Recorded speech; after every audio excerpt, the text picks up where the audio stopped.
चलिए, कल तक हम लोगों ने जो बेसिक इंट्रोडक्शन पढ़ा हिस्ट्री का, उसमें मैंने आपको बताया कि हिस्ट्री को हम 3 अलग अलग जोन में बांटते हैं।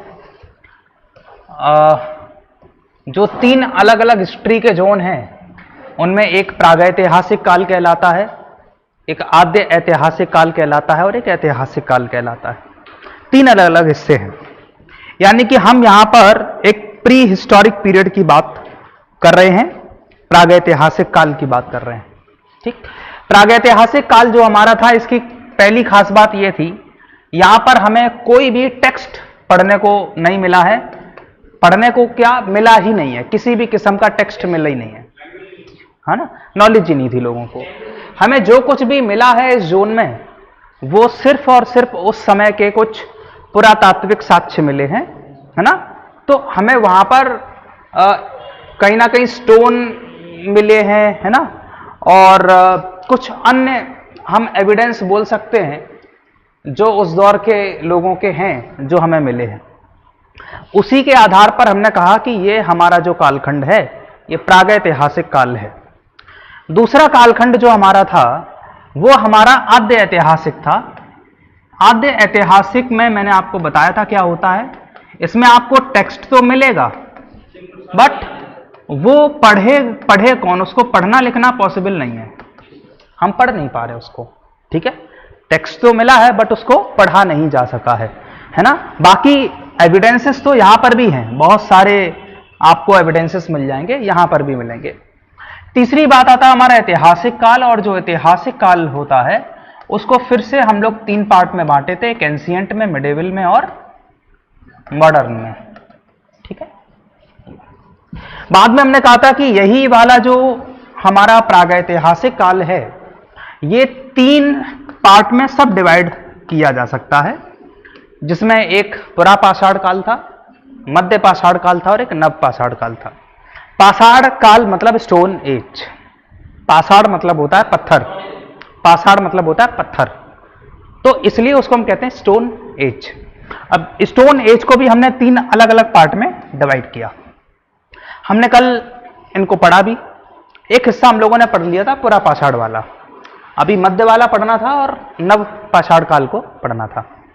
पुरापाषाण काल में हमने ये कहा था कि आइस एज आना स्टार्ट हो गई थी, है ना, और ये उस समय की बात है जिस टाइम पे आइस एज अर्थ पे आ रही थी, और उसकी वजह से जो खाने पीने की चीजें हैं या जो पेड़ पौधे हैं उनकी संख्या तेजी से घटने लगी थी।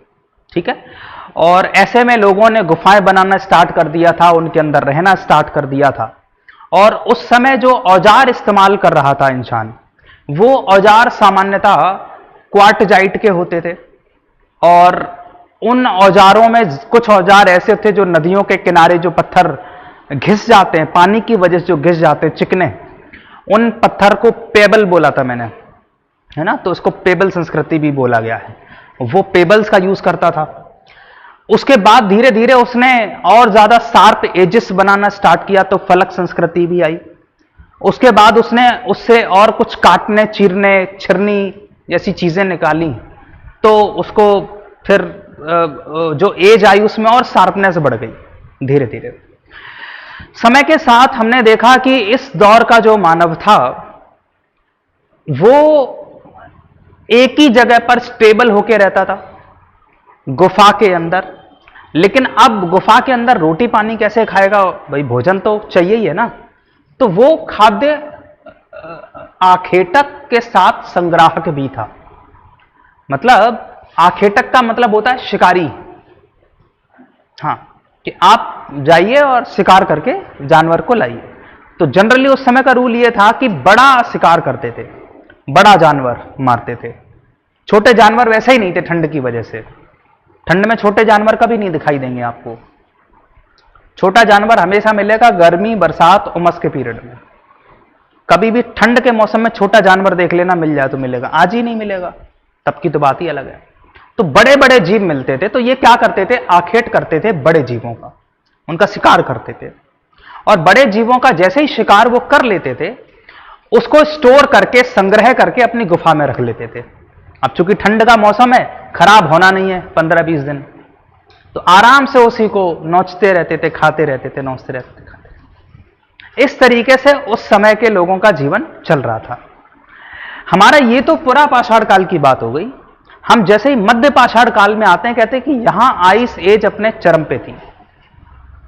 यहां पर आइस एज स्टार्ट हो रही थी, यहां पे आइस एज अपने चरम पे थी, सबसे अपने अच्छे दौर में थी, ये कह सकते हैं। ठीक, तो ये जो मध्य पाषाण काल का जो काल है, यहां पर उपकरण जो थे वो थोड़े छोटे बनाना स्टार्ट किए, थोड़ा माइक्रो लेवल पे हम लोगों ने काम करना स्टार्ट किया। जबकि अभी पूरा पाषाण काल में क्या है, पत्थर भारी हैं, मोटे हैं, बड़े हैं। वो बात अलग है कि उनमें शार्पनेस में थोड़ा अंतर लाया गया, काटने के तरीके में अंतर लाया गया, शार्पनेस थोड़ी सी बढ़ाई गई। बट मध्य पाषाण काल में क्या है, अब हल्के पत्थरों का वो इस्तेमाल करने की कोशिश कर रहे हैं, है ना, मजबूत भी हो और हल्का भी हो। ठीक है, वो कहीं ना कहीं अब क्या कर रहे हैं, छोटे पत्थरों का यूज कर रहे हैं, माइक्रो पत्थरों का यूज कर रहे हैं। और ऐसे उपकरणों को माइक्रोलिथ भी बोला गया है। जो छोटे पत्थरों से बनने वाले उपकरण हैं उनको माइक्रोलिथ भी बोला गया है, वो भी इसका एक हिस्सा है। ठीक, और इसको लेकर के अगर हम देखें तो हमें बहुत सारी जगह से इसके सबूत मिले हैं, बहुत सारे प्लेसेस हैं जहां से इसके बारे में हमें जानकारियां मिलती हैं कि मध्य पाषाण काल में क्या था, लोग कैसे थे, कैसे औजारों का इस्तेमाल करते थे। ये सब बहुत सारी चीजें हमें पता चलती हैं। इस समय सीधी सी बात है, जब जलवायु परिवर्तन होगा तो यहां पर बड़े जीव तो वही रहेंगे जिनके बाल बड़े होंगे या बहुत विशाल होंगे। छोटे जीव कहीं ना कहीं बिल्कुल विलुप्त हो जाएंगे, वनस्पतियां बिल्कुल विलुप्त हो जाएंगी, चारों तरफ बर्फ ही बर्फ होगी। इस तरीके के माहौल को मध्य पाषाण काल में देखा गया है। ठीक है, मध्य पाषाण काल,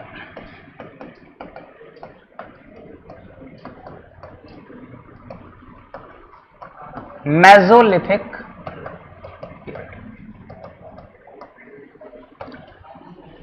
इस पीरियड में क्या हो रहा है, माइक्रोलिथ्स का यूज बढ़ रहा है।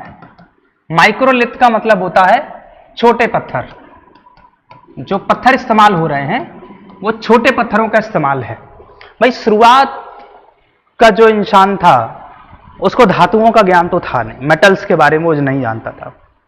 उसके लिए औजार के नाम पे सिर्फ पत्थर होते थे। हाँ, वो पत्थर में जरूर वैरायटी ढूंढ लेता था कि कौन सा पत्थर अच्छा है, कौन सा पत्थर बुरा है। तो अब वो उन पत्थरों को चूज कर रहा था जो हल्के भी हों और ज्यादा मजबूत भी हों। ठीक है, तो उन्होंने हल्के और छोटे पत्थर इस्तेमाल करना स्टार्ट किए और इन्हीं में बहुत शार्प एजेस मतलब बहुत ही नुकीला इनको बनाया, धार अच्छी दी इनमें, अच्छे से इनको घिसा होगा। और उसके बाद उन पत्थरों का इन्होंने अपने डेली रोजमर्रा की जिंदगी में इस्तेमाल किया होगा। ठीक, ध्यान रखना, अभी भी ये लोग शिकार पे ही निर्भर हैं। ये लोग अभी भी खेती बाड़ी पशुपालन नहीं जानते हैं। इनका प्राथमिक पेशा क्या है, शिकार करते थे। शिकार करते थे मतलब आखेटक थे। ठीक है, आखेट मतलब झुंड में रहते थे और जैसे ही बड़ा सा कोई दिखाई दिया जानवर, घेर के उसको मार दिए और फिर उसके सिंग पकड़ के घसीट के ले गए गुफा में, चीर फाड़ कर डाले और आराम से उनका भोजन हो गया 15-20 दिन का। इस कालखंड में बताते हैं कि ये लोग मृद भांडों का निर्माण करना सीख गए थे। मृद भांड कितने लोग समझते हैं?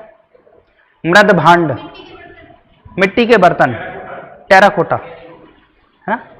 तो ध्यान रखना, मिट्टी के बर्तन बनाना सीख गए थे। मिट्टी के बर्तन मतलब घड़ा एक तरीके से बोल सकते हो आप, मटका बोल सकते हो, है ना। और इसी को शब्द इस्तेमाल जो होगा वो हर जगह मृद भांड होगा।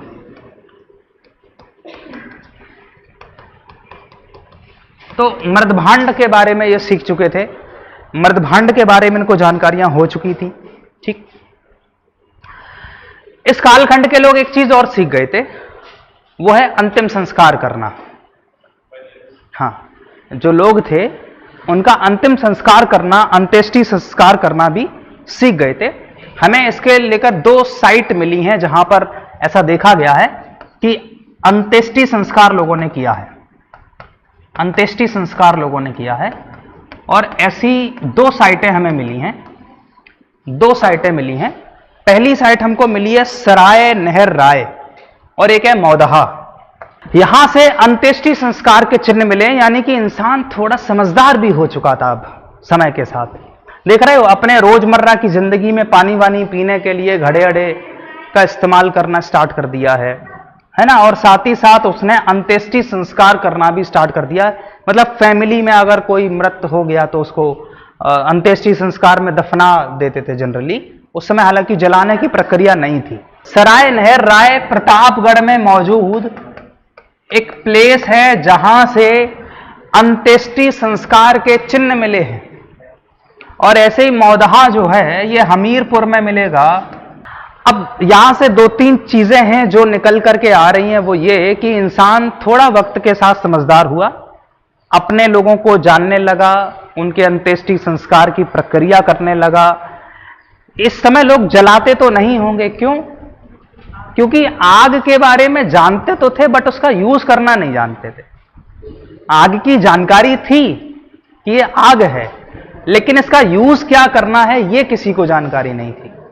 ठीक है, तो इसलिए लोग अंत्येष्टि संस्कार में दफनाया करते होंगे, है ना। उस समय सिर्फ दफनाने जैसी प्रक्रिया होती होगी। और मिट्टी के बर्तन भी बनाना सीख ही गए थे, बाकी शिकार तो कर ही रहे हैं। पत्थरों में भी थोड़ा क्वालिटी प्रोडक्ट बनाने लगे, थोड़े छोटे पत्थर इस्तेमाल करने लगे। ये सब चीजें इनके समय के साथ इन्होंने बदलाव किया। इसके कुछ अगर स्थानों की, प्रमुख स्थानों की अगर हम चर्चा करें, जहां से, या कह सकते हैं साइट्स, अगर हम साइट्स की चर्चा करें, मेसोलिथिक पीरियड की साइट्स की बात करें, तो इसमें एक साइट तो है बागोर, कोठारी नदी है राजस्थान में, वहां से यही सबसे पहले खोजी भी गई थी। बागोर है कोठारी नदी के पास राजस्थान में। तो यहां से आपको सबसे पहले साक्ष्य मिलेंगे मध्य पाषाण काल के। इसके अलावा दूसरा आप सराय नहर राय लिख सकते हो, सराय नहर राय, और ये कहां है? प्रतापगढ़ में है ना। तीसरा आप मौदहा भी लिख सकते हो, हमीरपुर। ठीक है, इसके अलावा आप चौपानी मांडो, ये बहुत नाम आता है चौपानी मांडो, सुना है किसी ने? चौपानी मांडो नाम सुना है किसी ने?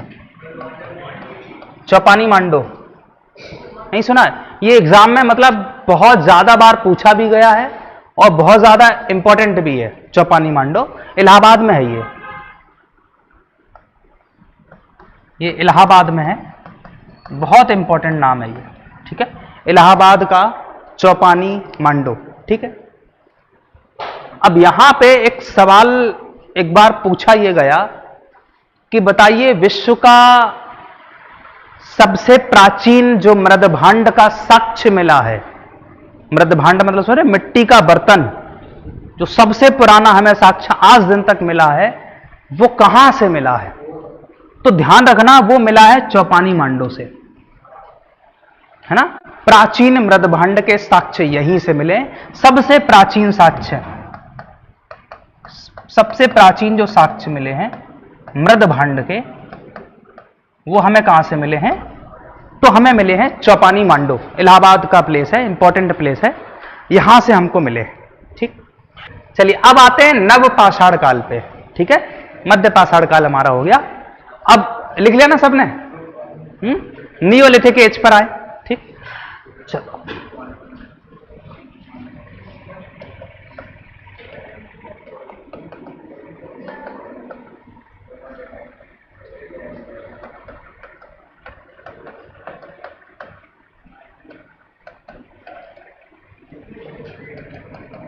नव पाषाण काल। मैंने आपसे कहा कि नव पाषाण काल में असल में क्या हो रहा है? क्लाइमेट चेंज हो रहा है। आज भी हम लोग बहुत चर्चा करते हैं क्लाइमेट चेंज की, क्यों? आजकल पूरे वर्ल्ड में चर्चा होती है क्लाइमेट चेंज की। इस समय भी क्लाइमेट चेंज हुआ, सोचो इन लोगों ने कितनी चर्चा करी होगी। लेकिन इनके लिए क्लाइमेट चेंज फायदेमंद था। तो नियोलिथिक एज जो नव पाषाण काल है, यहां पहली जो चीज है वो हो रहा है क्लाइमेट का चेंज, समय बदल रहा है नव पाषाण काल में। ठीक है, और इस काल में जब चूंकि समय बदल रहा है तो इंसान के लक्षण बदलेंगे। सबसे पहली बात क्या बदलेगी? हरे भरे घास फूस आ जाएगी। भाई गर्मी जैसे ही बढ़ेगी, नेचर वार्म होना स्टार्ट होगा, हमारा क्लाइमेट थोड़ा गर्म होना स्टार्ट होगा, तो क्या होगा? पेड़ पौधे उगने स्टार्ट होंगे, छोटे छोटे जीवों का उद्भव होना स्टार्ट होगा, फल फ्रूट उगने लगेंगे। इंसान कहीं ना कहीं एग्रीकल्चर करने की कोशिश करने लगेगा।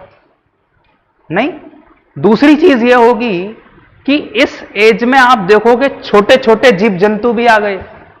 अब इंसान क्या सोचेगा, यार एक तो पशुपालन कर लेते हैं और ये छोटे छोटे जीव है ना, इनको डेली बेसिस पे मारते हैं अब तो, क्योंकि बड़ा वाला चलना है नहीं ज्यादा दिन, क्योंकि मौसम ठंडा से गर्म हो रहा है। तो अब वो क्या कर रहे हैं? छोटे छोटे जीवों का संहार कर रहे हैं, है ना। तो अब उनका जो पूरा कंप्लीट बेसिस था कि मांसाहारी, अब वो शाकाहारी की तरफ भी स्विच कर रहे हैं, क्योंकि उनको लग रहा है कि ये फल जो है ये तोड़ के खाओगे तो हमेशा चलेगा, मांस थोड़े टाइम बाद खराबी होना है, उतना समय तक चलना नहीं है। तो समय के साथ चीजें बदली। अब उनको चूंकि पेड़ पौधों पे चढ़ना है, उतरना है, तो उस तरीके के नए किस्म के औजार लाने पड़ेंगे। भाई कोई हैवी पेड़ है, मान लो वो किसी कारण से वो काटना चाह रहे हैं, अब उसको काटने के लिए तुमको बहुत ही शार्प, बहुत बढ़िया क्वालिटी का ब्लेड चाहिए होगा। तो पहली बार जो ब्लेड देखने को मिलेगा वो इसी कालखंड में देखने को मिलेगा। ब्लेड का इस्तेमाल इंसान ने करना स्टार्ट किया नव पाषाण काल में। ब्लेड भी कैसा होता था कि मतलब अगर ये 1 यूनिट है तो ये 2 यूनिट होती थी, दोगुना लंबाई चौड़ाई, 1:2 के रेशियो में होता था ब्लेड। हाँ, और ब्लेड भी कई किस्म के बनाए, जैसे एक तो ये ब्लेड बनाया, कुछ ट्रायंगुलर शेप के ब्लेड्स भी बनाए जिसमें ये वाला एज जो है बहुत शार्प है, या फिर जैसे ब्लेड बनाया तो इस टाइप का ब्लेड भी बनाया ऐसे करके। और इसमें क्या किया, एक एज बहुत शार्प है लेकिन जो दूसरी एज है वो गोलाकार है, इस टाइप से। मतलब कह सकते हैं उन्होंने ज्योमेट्री कहीं ना कहीं से सीख ली थी और वो ज्योमेट्रिकल शेप्स बना रहे थे, है ना। अब वो औजारों में क्या कर रहे हैं, ज्योमेट्री कहीं से सीख लिए तो ज्योमेट्रिकल शेप्स बना रहे हैं, ठीक। और जब सीधी सी बात है, पहले इंसान कैसा था, भोजन को संग्रह करके घर में रखता था, 10-15 दिन चलाता था। अब ऐसा हो पाएगा नहीं। तो आज की डेट में इंसान खाद्य संग्राहक तो नहीं होगा, बल्कि क्या होगा, वो चूंकि कृषि कर रहा है, यानी कि वो क्या हो गया है, वो खाद्य का उत्पादक हो चुका है। अब वो संग्राहक नहीं है बल्कि उत्पादक है। अब उसने प्रोड्यूस करना स्टार्ट कर दिया, उसने एग्रीकल्चर करना स्टार्ट कर दिया, प्रोड्यूस करना स्टार्ट कर दिया। और जिस समय इस बंदे को खेती बाड़ी आ गई, फिर तो वो एक ही जगह खेत के पास फसल लगी है, वहीं बैठेगा, वहीं झोपड़ी बनाएगा, वहीं रहेगा।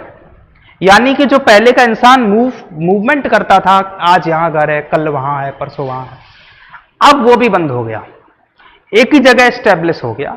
जनरली किसी नदी के किनारे कहीं पर उन्होंने कोई फसल करी और वहीं पर उनके साथ के जो भी 20-50 लोग हैं वो सारे इकट्ठे हुए और इकट्ठे होकर के उन्होंने उत्पादन स्टार्ट किया, भोजन को संग्रह कर लिया, ठीक है, मतलब भोजन का उत्पादन कर लिया। और कह सकते हैं कि मांसाहारी थोड़े से कम हुए और शाकाहारी थोड़े से बढ़ गए। ये चेंज आ रहा है इस समय के टाइम में, ठीक है। इस समय जौ की खेती करना स्टार्ट कर दी थी इंसान ने, और सबसे पहले कुत्ता पालना शुरू कर दिया था, है ना। कुत्ता शायद जल्दी उनके कंट्रोल में आ गया होगा, या उनको लगा होगा छोटा सा तो है, नहीं तब आदमी वाइल्ड से भी वाइल्ड था, ये भी मत भूलो। कुत्ते की बात क्या करोगे, आदमी भैंसा सा खा जा रहा था, बड़े बड़े शेर चीता से डरता नहीं था उस समय का इंसान, है ना, बहुत दमदार इंसान होता था उस समय। और हमारे तुम्हारे जैसी नहीं है, उनका शरीर हम लोगों से ट्रिपल होता था। नहीं मतलब तुम्हारी आदत नहीं जाएगी, तब भी और अब भी उसको लपेटे में लेते रहो, है, ठीक है। अच्छा एक बात बताओ, जब खेती बाड़ी इंसान करना शुरू कर देगा, एक ही जगह रहने लगेगा, घर बन जाएगा, तो हम ये नहीं कह सकते हैं कि अब स्थायी जीवन का विकास हो गया होगा। और जब स्थायी जीवन आ जाता है तो चांसेस रहते हैं ना कि सिविलाइजेशन भी आने वाली है। देखो, इंसान जब एक जगह रहने लगेगा समुदाय में, तो सिविलाइज्ड होने की कोशिश करे।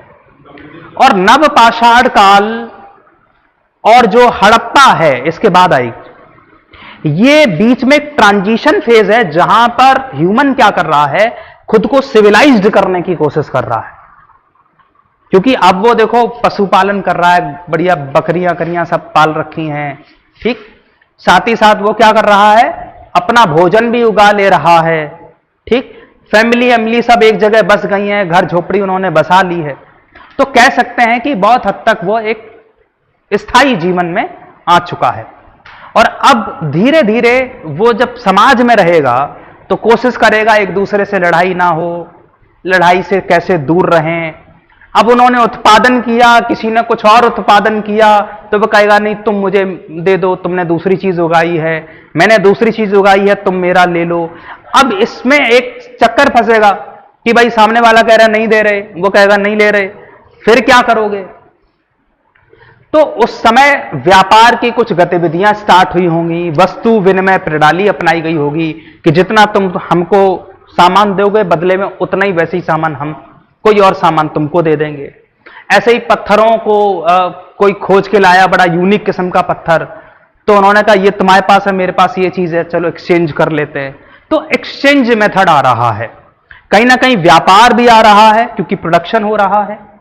जहां पर भी प्रोडक्शन होगा और ये प्रोडक्शन जैसे ही सरप्लस हुआ, अब ये इंपॉर्टेंट है कि उसको किसी को देना पड़ेगा, क्योंकि हम तो साल भर में खा नहीं पाएंगे इतना सारा।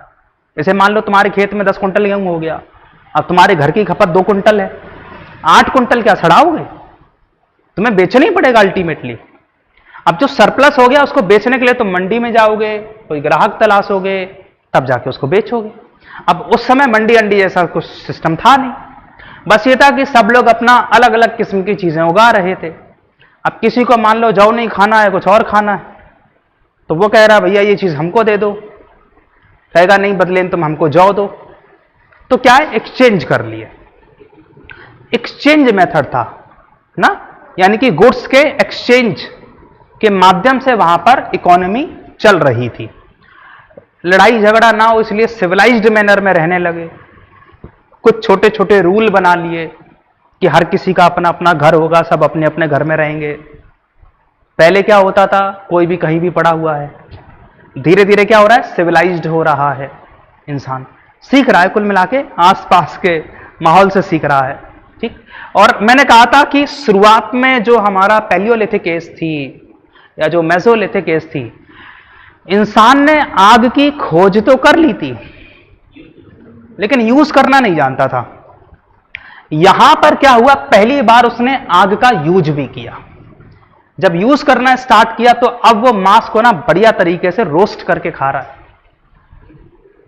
पका के खा रहा है ना।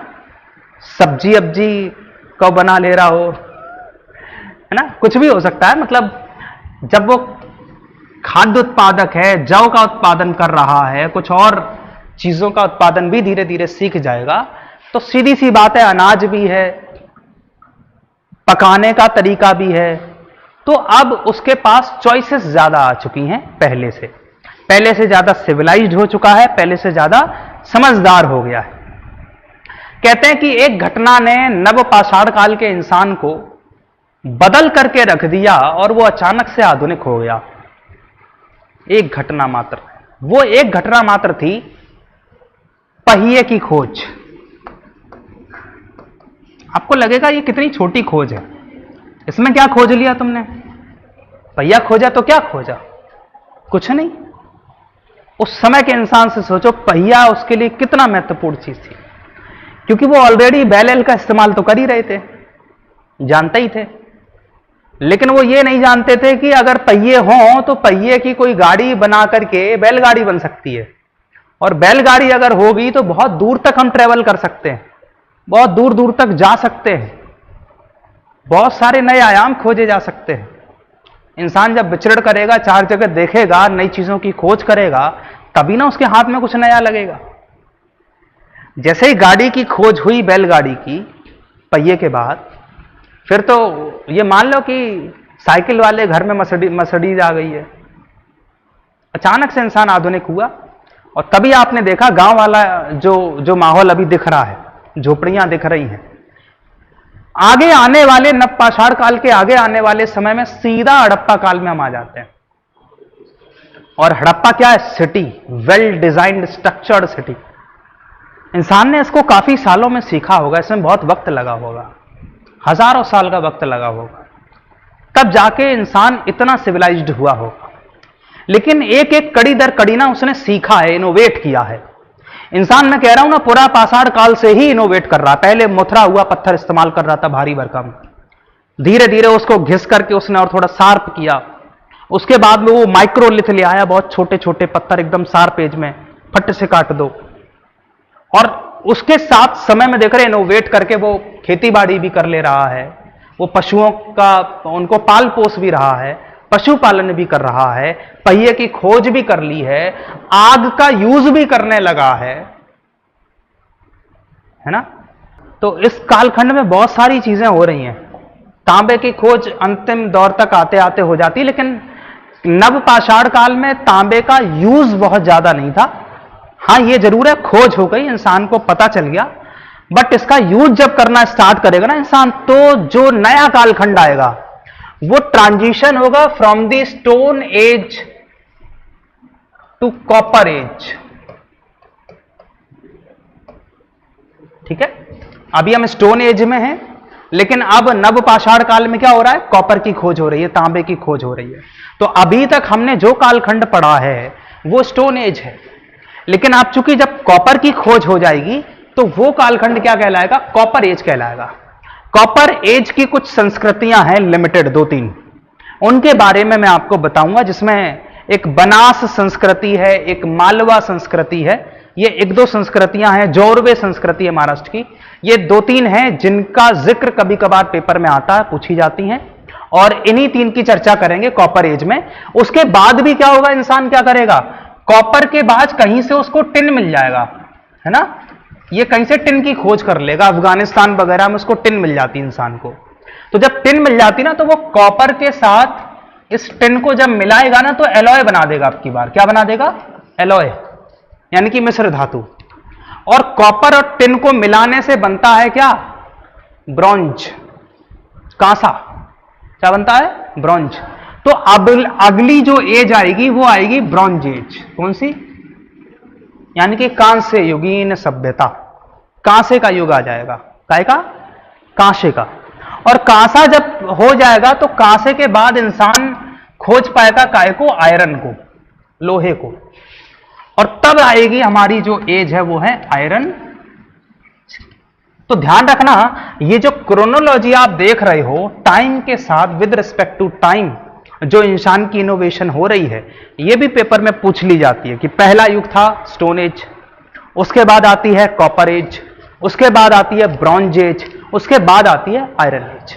आयरन एज के बाद तो फिर तो ढेर सारा मटेरियल आने लगता है, और आजकल तो हम लोगों ने पूरी मेंडलीफ की आवर्त सारणी बना रखी है, तो अब तो कहने ही क्या, है ना। तो इसको इतना तो हम लोग पढ़ ही लेते हैं, बेसिक। समझ गए कि नहीं यहां तक? हाँ, चलो अब इसके प्रमुख साइट्स और लिख लो। साइट्स, नवपाषाण काल की साइट या स्थल, मतलब उसके साक्ष्य हमें कहां कहां से मिले हैं, नवपाषाण काल के साक्ष्य में कहां कहां से मिले हैं। सबसे पहला प्लेस लिखेंगे मेहरगढ़, बहुत पूछा जाता है मेहरगढ़। हाँ बिल्कुल वही वाला, है ना। मेहरगढ़ आज की डेट में आपको मिलेगा पाकिस्तान के बलूचिस्तान में। ठीक है, बलूचिस्तान। ठीक है, मेहरगढ़। तो मेहरगढ़ इसलिए इंपॉर्टेंट है क्योंकि यहां से गेहूं व जौ के साक्ष्य मिले हैं। इसको गेहूं का कटोरा भी कहते हैं। आज की डेट में तो यहां खेती बाड़ी होती तक नहीं है ना। बलूचिस्तान पूरा रेगिस्तान सा पड़ा हुआ है। कपास उत्पादन भी यहीं से स्टार्ट हुआ।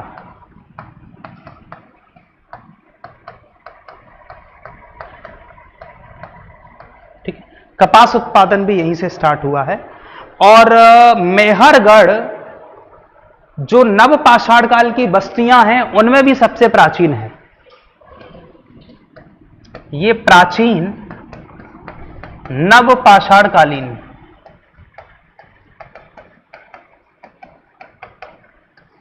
बस्ती यहां मिल जाती है आपको।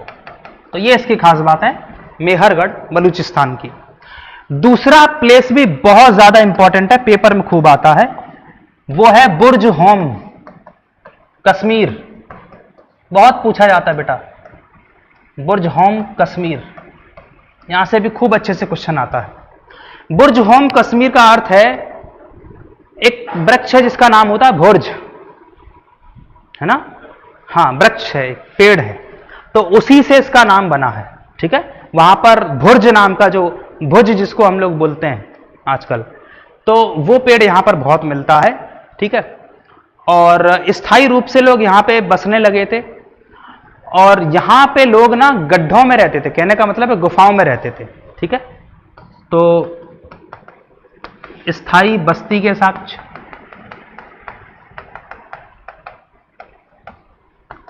लोग गड्ढों में रहते थे।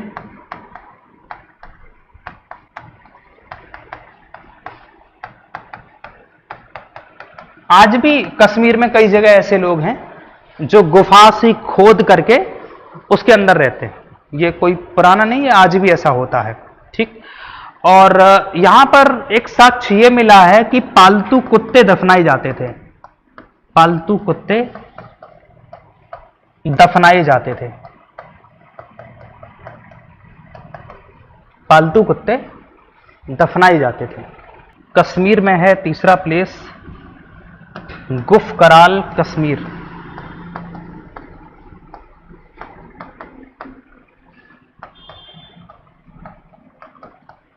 गुफ कराल कश्मीर, इसका अर्थ है कुम्हार की गुफा।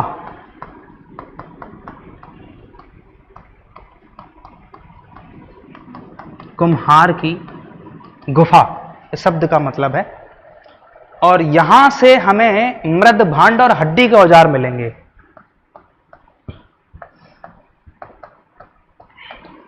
अच्छा, एक और मैं आपको बात बताना भूल गया, ये जो सभ्यता, ये जो नव पाषाण काल है, अभी तक इंसान सिर्फ पत्थर के औजार बना रहा था। यहां पर पहली बार आप देखोगे इंसान हड्डियों के भी औजार बनाएगा, और जानवरों के जो सींग होते हैं उनके भी औजार बनाएगा। ठीक है, तो हड्डियों के औजार भी इधर आपको देखने को मिलेंगे, और सींग के औजार भी बनते हुए दिखाई देंगे। सींग तो वैसे ही बहुत शार्प होता है, उसको और भी बना सकते हो। ठीक है, तो हड्डियों के और सींग के औजार यहां देखने को मिलते हैं। कोलडेवा का नाम कितने लोगों ने सुना है? नहीं सुना है? पेपर बहुत ये पूछा जाता है, यहां से बहुत आता है। कोलडेवा नहीं, यही नाम है। यहां पर बेलन नदी की एक घाटी है, बेलन घाटी उसको बोलते हैं। इलाहाबाद का ये प्लेस है। ठीक है, बेलन घाटी इलाहाबाद, बेलन घाटी इलाहाबाद का ये प्लेस है। तो ये कुलडेवा नाम की जगह है, बहुत इंपॉर्टेंट है, काफी बार एग्जाम में आता है। क्वेश्चन ऐसे आता है कि बताइए विश्व में चावल का प्राचीनतम साक्ष्य कहां से मिला, तो उत्तर कोलडेवा होगा। ठीक है, इसके बारे में एक ही बात याद रखिएगा, चावल का प्राचीनतम साक्ष्य मिला है।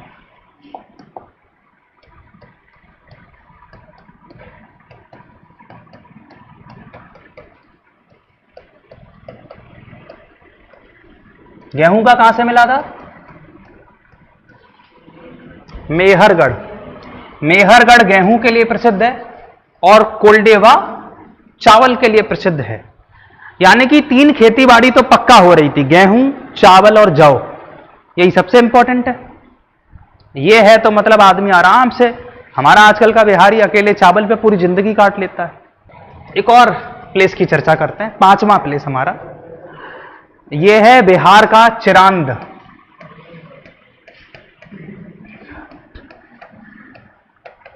ये नाम सुना सुना लग रहा है, हैं?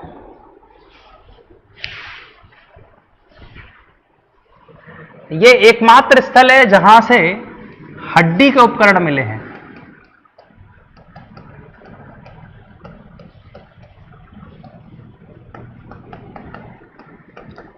और हिरन के सींग मिले हैं।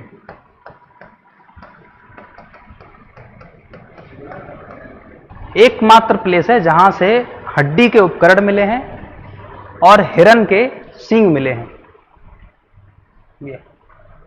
तो ये इसके कुछ स्थल हो गए इंपॉर्टेंट। ये 5 स्थल याद रखिएगा, है ना। नाम इंपॉर्टेंट है। मेहरगढ़ आपका जौ के लिए और गेहूं के लिए जाना जाएगा। बुर्ज होम जो है बस्ती और गड्ढों में घर बनाकर रहने के लिए जाना जाएगा। गुफकराल जो होगा वो मृद भांड, बैठो चल के आ रहा हूं, और हड्डी के औजार के लिए जाना जाएगा। जो कोल्डेवा है वो चावल का प्राचीनतम साक्ष्य आपको यहां मिल जाएगा। और चिरान जो है यहां से आपको हड्डी के उपकरण मिल जाएंगे। ठीक है भाई, है ना। ताम्र पाषाण काल हेडिंग है, इसी में लिख रहा हूं ना। जब मनुष्य ने तांबे के औजारों के साथ पत्थर का प्रयोग करना प्रारंभ कर दिया तो इस कारण से ताम्र पाषाण संस्कृति का विकास हुआ। इन ताम्र पाषाणकालीन संस्कृतियों का विस्तार मुख्य रूप से राजस्थान के अहाड़ में बनास नदी की घाटी पर हुआ, मध्य प्रदेश के मालवा में और महाराष्ट्र के जोरवे स्थल पर मिलता है। यहां तक सब लोग समझ गए कि नहीं, है ना। सब लोगों ने समझ लिया। चलिए ठीक है, कल हड़प्पा सभ्यता शुरू करेंगे। आज की क्लास यहीं खत्म होती है। ठीक है, थैंक यू।